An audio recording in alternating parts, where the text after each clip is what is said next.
안녕하십니까. 2022년 7월 31일 제347차 감람산 기도회 다같이 묵도하심으로 기도회 시작하겠습니다. 오늘은 이학봉 목사님께서 하늘의 기별을 전해 주시겠습니다. 이학봉 목사님. 네, 안녕하십니까. 이학봉입니다. 오늘은 실물교훈 제12장 주기 위하여 구함이라는 장을 함께 명상하도록 하겠습니다. 예수께서 공생애 동안에 홀로 계시는 시간의 대부분은 기도로 보내셨습니다. 첫 번째, 예수님께서 사시고 생각하시고 기도하신 것은 자신을 위함이 아니요 남을 위함이셨습니다. 주님께서는 매일 이른 아침에 일어나시면 다른 사람들에게 나누어 주시기 위하여 그분의 입술과 심령에 은혜의 기름을 바르셨다라고 기록하고 있습니다. 그분은 하늘 조정으로부터 새로운 말씀을 직접 받으셨는데 그 말씀은 피곤하고 학대를 받는 자들에게 하실 경우에 합당한 말씀이었다라고 기록하고 있습니다. 예수님께서는 남을 위하여 그렇게 모든 공생의 기간 동안에 기도를 드리셨다라고 기록합니다. 두 번째는 그리스도께서는 우리에게 나누어 주시기 위하여 항상 아버지께로부터 받으셨다. 그는 매일 아침 여러 시간 동안 아버지와 교통하심으로 하늘의 빛을 사람에게 나누어 줄 준비를 하셨다. 그는 날마다 성령의 새로운 침례를 받으셨다.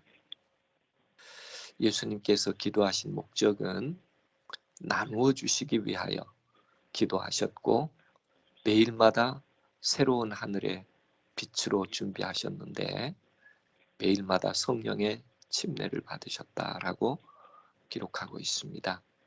이런 예수님의 생애가 제자들에게는 큰 감동이었던 것 같습니다. 140페이지에 보면 그리스도의 제자들은 그가 드리는 기도와 하나님과 교통하시는 그의 습관에 큰 감명을 받았다. 그래서 제자들은 예수님께서 기도가 마쳐지자 우리에게도 기도를 가르쳐 주옵소서라고 부르짖었다라고 기록합니다. 이 요청에 대하여 예수님께서는 평소에 제자들에게 가르쳐 주고 싶으셨던 교훈을 한 비유를 통하여 말씀해 주셨는데 여러분이 잘 아는 벗이 왔을 때 친구에게 가서 떡을 달라고 했던 그 구한자의 이야기를 설명해 주셨습니다. 너희 중에 누가 벗이 있는데 밤중에 그에게 가서 말하기를 벗이여 떡 3덩이를 내게 빌리라. 내 벗이 여행 중에 내게 왔으나 내가 먹일 것이 없노라 하면 저가 안에서 대답하여 이르되 나를 괴롭게 하지 말라. 문이 이미 닫혔고 아이들이 나와 함께 침소에 누웠으니 일어나 내게 줄 수가 없노라 하겠느냐. 내가 너희에게 말하노니 비록 벗됨을 인하여서는 일어나 주지 아니할지라도 그 강청함을 인하여 일어나 그 소용대로 주리라. 예수님께서는 이 비유 가운데서 첫 번째 간구하는 사람은 남에게 다시 주기 위하여 구하는 사람으로 나타내셨습니다. 떡을 얻지 못하면 점으로 지친 행인의 필요를 채워줄 수 없었지요. 그러므로 나누어 주기 위하여 우리로 하여금 영적 양식을 끊임없이 구하는 자가 되어야 하고 누구든지 우리에게 영적 양식을 구하거든 그냥 돌려보내서는 안 된다 하는 의미를 담아주셨고요. 두 번째, 이 비유 속에서는 그리스도께서는 그들에게 그것을 얻을 곳이 어디인지를 잘 지시하여 주셨습니다.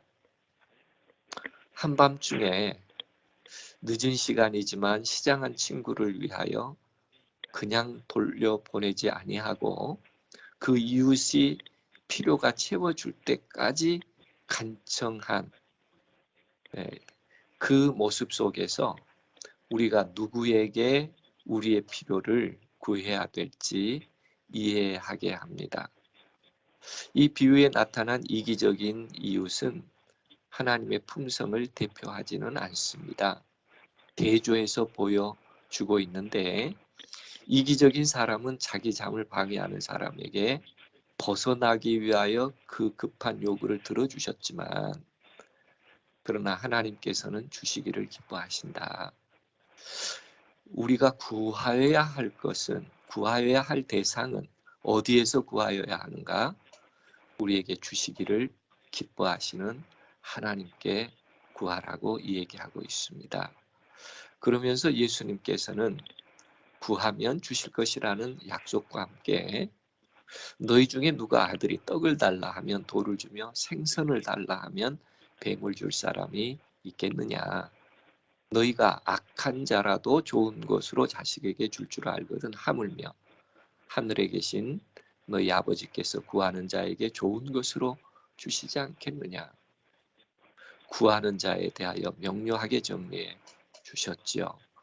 그리고 네 번째, 그리스도께서 하나님에 대한 우리의 확신을 강하게 하기 위하여 우리에게 하나님의 새 이름, 그 사람의 마음에 가장 친근성을 연상시켜주는 이름으로 부르도록 가르치셨는데 그게 무한하신 하나님을 우리 아버지라고 부를 수 있도록 지정해 주신 것입니다. 하나님을 부를 때에 사용하는 이 이름, 아버지라는 이름은 하나님께 대한 우리의 사랑과 신뢰의 표가 되는 동시에 우리에게 대한 그분의 관심과 관계의 보증이 되신다라고 예수님께서 말씀하십니다. 왜냐하면 어떤 아버지도 그 자녀가 구하는 일에 관심이 없거나 신뢰로 쌓여지지 않는 관계는 없기 때문에 그렇습니다. 그래서 신물교훈에는 이렇게 기록합니다. 그분의 은혜와 축복을 구할 때 우리가 부르는 이 이름은 그분의 귀에 음악과 같다. 그분은 우리가 이 명칭과 친밀하여지기를 원하신다. 우리는 아버지라고 부르는 일이 조금은 쑥스러울 수 있지만 우리 하나님은 우리가 그분을 우리 아버지라고 부를 때 그분의 귀에는 음악과 같이 들리며 더 우리와 친밀해지기를 원하신다고 그렇게 신물교훈은 묘사하고 있습니다.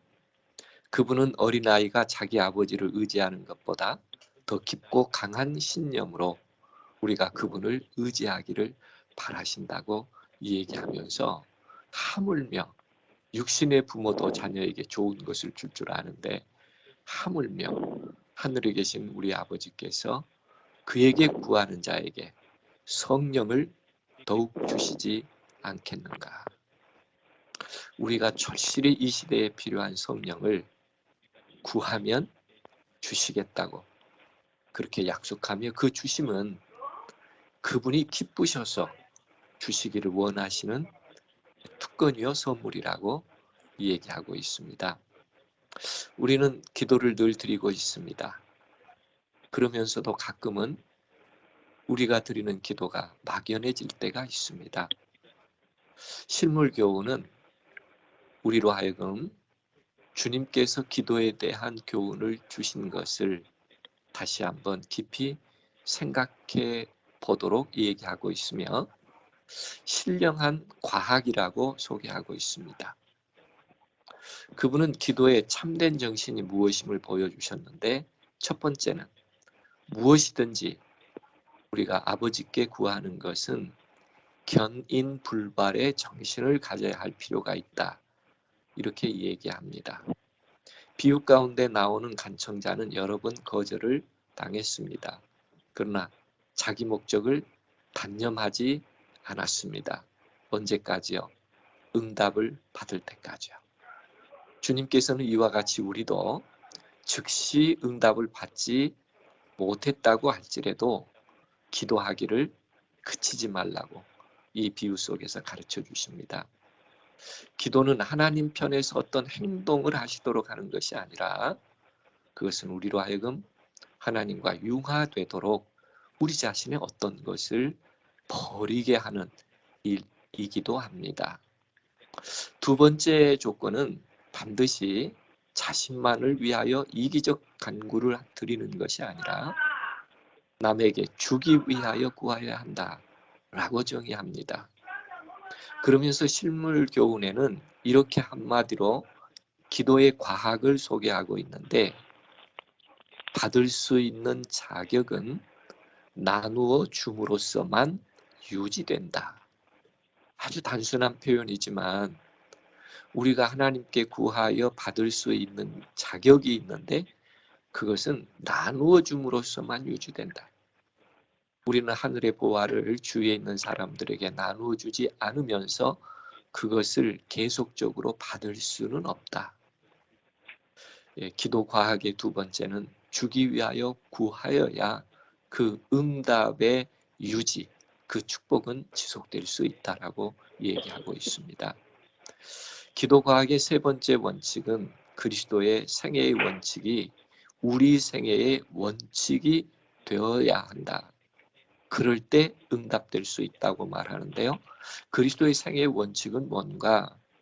요한복음 17장 19절에 저희를 위하여 내가 나를 거룩하게 하오니 이는 저희도 진리로 거룩함을 얻게 하려 함이니이다.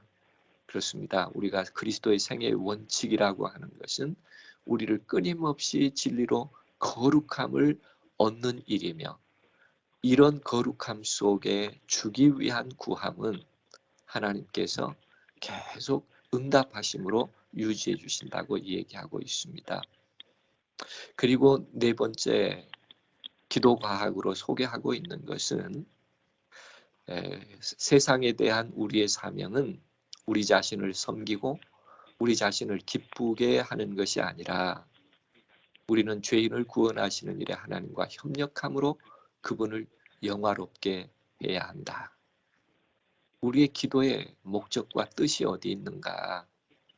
응답됨으로 우리 자신을 기쁘게 하는 것이 아니라 죄인을 구원하시는 일에 하나님과 협력함으로 그분을 영화롭게 하는 일이 기도의 과학이요 응답의 조건이라고 얘기하고 있습니다. 그래서일까요? 하나님의 허락이 이루어지는 데는 조건이 있다고 설명하면서 그 조건의 첫 번째, 이런 말로 표현합니다. 기도는 결코 의무를 대신할 수 없다. 아주 강조되는 실물교훈의 표현 가운데 하나죠. 의무는 시행하지 않고 간구하기만 할 때는 결코 응답되지 않는다고 얘기합니다. 그러므로 기도를 드렸거든 우리가 해야 될 의무도 신실하게 수행할 수 있을 때 하나님의 역사는 일어날 수 있다.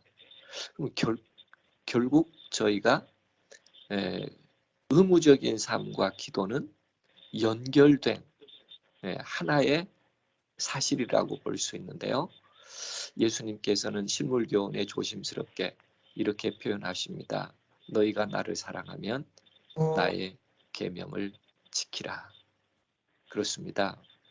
우리가 하나님의 말씀에 순종하지 않고 불순종하면서 마치 뭔가를 환전하듯이 그렇게 주님께 어음을 가지고 가는 것과 같다.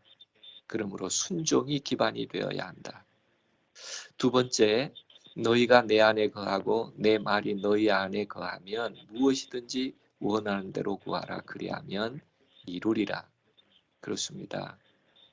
우리가 하나님 안에 거하고 우리가 하나님 말씀 가운데 거하면 내가 말씀을 지키는 것이 아니라 하나님의 말씀이 나의 삶을 지켜주셨다는 것을 확인하게 되지요. 그리고 예수님께서는 마지막으로 내가 너희를 사랑한 것 같이 너희도 서로 사랑하라 라고 얘기하고 있습니다. 우리가 때때로 화목하지 못할 때 우리 스스로의 잘못들을 정리하고 화목을 구하는 일은 마땅한 일이며, 이것은 축복을 구하기 전에 반드시 해야 할 불가결한 준비라고도 소개하고 있습니다. 그리고 기도로서 주님을 찾는 사람들 중에 흔히 등한히 하는 일이 또 하나 있는데, 그것은 우리가 하나님 앞에 정직했는가를 되돌아 보는 것입니다. 그 정직함 속의 실물 교훈은 하나의 하나님과의 약속을 소개해주고 있는데, 말라기서의 말씀을 들어 소개하고 있습니다.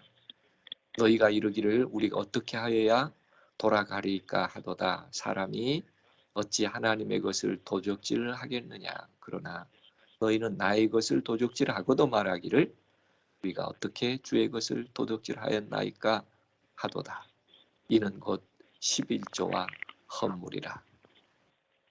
조심스럽게 제안하고 있습니다만, 우리가 하나님의 것을 하나님의 것으로 정직히 돌려드림으로 하나님의 선물에 대한 감사를 표시할 뿐만 아니라, 우리의 삶은 우리의 계획과 우리의 노력으로 이루어지는 것이 아니라 하나님을 의지하는 믿음으로 이루어진다는 사실을 잊지 말고 정직한 11금을 하나님께 드리는 것, 그것이 기도가 응답되는 조건 중에 분명하게 명시된 하나님의 뜻이라고 이야기하고 있습니다. 그러면서 예수님께서는 우리가 해야 할 일은 기도하고 믿는 일인데, 부탁합니다. 깨어 기도하라. 깨어라. 그리고 기도를 들어주시는 하나님과 협력하라. 그렇게 협력하는 가운데 기도와 일치한 말과 행동을 하라. 굉장히 중요한 조건 하나를 마지막으로 소개해주고 있습니다. 우리가 믿었거든, 우리가 말했거든, 그대로 순종하며 성실한 삶을 이어가라고 소개하고 있습니다. 왜냐하면 우리가 하나님께 구하는 것은 멀리 계신 하나님께 구하는 것이 아니라, 또 능력이 제한된 분에게 구하는 것이 아니라 가까이 계시며 전능자에게 구하는 것이기에, 사람이 이룰 수 있는 것에 대하여는 훨씬 적게 믿고 하나님께서 이루어 주실 수 있는 하나님의 능력과 그분의 응답에는 더 큰 확신을 가져야 한다고 소개하고 있습니다. 작게 기대하면 작게 이룬다고 소개하지요. 그분은 그분에게서 보다 큰 것을 기대하기를 바라신다. 그렇습니다.